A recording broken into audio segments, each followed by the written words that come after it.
सीदन्ति मम गात्राणि मुखश्च परिशुष्यते वेपयुश्च शरीरे मे रोमहर्षश्च जायते. On seeing my relatives and friends ready for battle today, my limbs are weak, my mouth is dry, my body is shivering, and I feel goosebumps. A classic example of despair, anxiety, and guilt as expressed by Arjun. Shri Krishna tried to help him, counsel him. He gave him some principles which we use even today in CBT and REBT. Cognitive restructuring, Jnana Yoga. Emotive techniques, Bhakti Yoga. And behavioral modification, Karma Yoga. Now, there are two insights we can take from here. If a brave warrior like Arjun can experience such emotions, why not we? Why shouldn't we?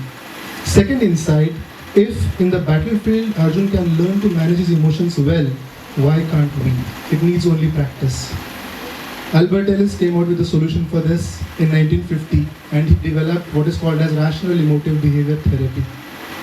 REBT says our emotional disturbances are a result of not what happens to us in life, but by how we think about what happens to us.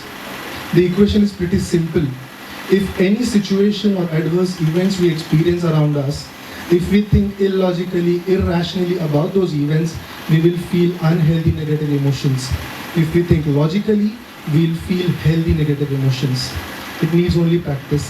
There are 8 major emotions which Albert Ellis brought out, which we commonly experience. One out of them is anger. Very commonly we experience anger. If anyone breaks our rules or we face a block, barrier in our goals, we may feel angry. Now, anger is an emotion of evolution which served the purpose of survival then. Today we face psychosocial threats. So we should ask ourselves, is it justified today? Next commonly experienced emotion is anxiety. Most commonly used words for anxiety are nervousness, worry, fear, overwhelming. It is a negative prediction of the future and underestimation of coping ability. So whenever we keep thinking too much about the future negatively, we're getting anxious. We also commonly experience depression in our day-to-day life. Low mood coupled with thoughts of hopelessness and helplessness indicate depression. REBT says there are 3 major factors which contribute and maintain depression: self-blame, self-pity, and others' pity. If we work on them, we can get out of it. Next emotion we commonly experience is shame. Shame and embarrassment are experienced when we think that we have behaved stupidly in public, and some of the onlookers may judge us negatively. This leads to regularly keeping ourselves disturbed. Guilt, another emotion which is quite common. When I think that I have broken some rule of myself, when I go into self-blame, I may get into self-condemnation, unhealthy, guilt. Along with guilt, we also experience hurt very commonly.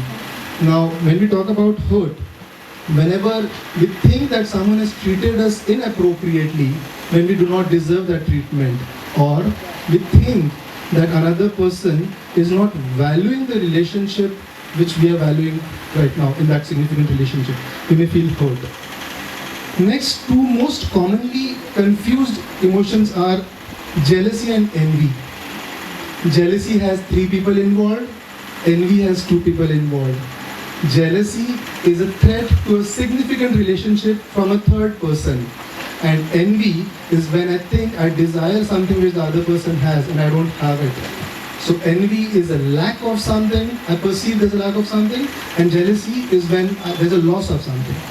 Now most commonly when people come to me with these emotions, I ask them, how would you want to replace them? What emotions would you like to replace them with? Some people say, I want to feel happy or joyful about it. Some say, I don't want to feel anything. I just want to don't bother. If we do not want to think or feel indifferent about it, we'll be lying to ourselves because it matters to us, right? And if something negative has occurred, we can't feel happy about it. So what do we do then? Albert Ellis gave a wonderful solution for that. Unhealthy negative emotions can be replaced with healthy negative emotions. Like anger can be replaced with disappointment, anxiety with concern, depression with sadness, so on and so forth. If we really want to practice it, it's only consistent conscious effort. We need to get aware of our thoughts, emotions and behaviors. Now, what we need to be aware of is our beliefs. Albert Ellis says we have a lot of demands from ourselves. If we keep demanding that I must, I have to, I should, we are placing a lot of pressure on ourselves. These demands are what we need to get aware of. These are in our head, we are not placing it explicitly. Second, we have demands from others. Now, if we constantly keep pressurizing others to behave in certain ways, you should, you must, you have to, you got to. Why are they not behaving the way I want them? We are placing demands on others. Now, again, they are not expressed, but in our heads. We need to get aware of those.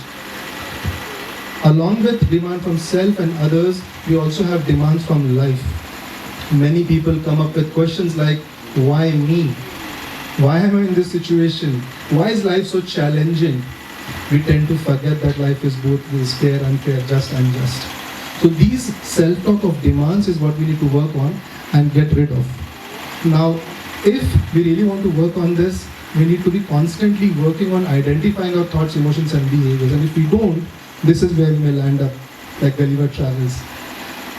Problems which may seem small and very, very petty to us may lead to big problems if we do not really work on them. The only solution is to find a balance between our thoughts, emotions and behaviors. Seek help, do it yourselves. We can reach mental health very well. Thank you so much.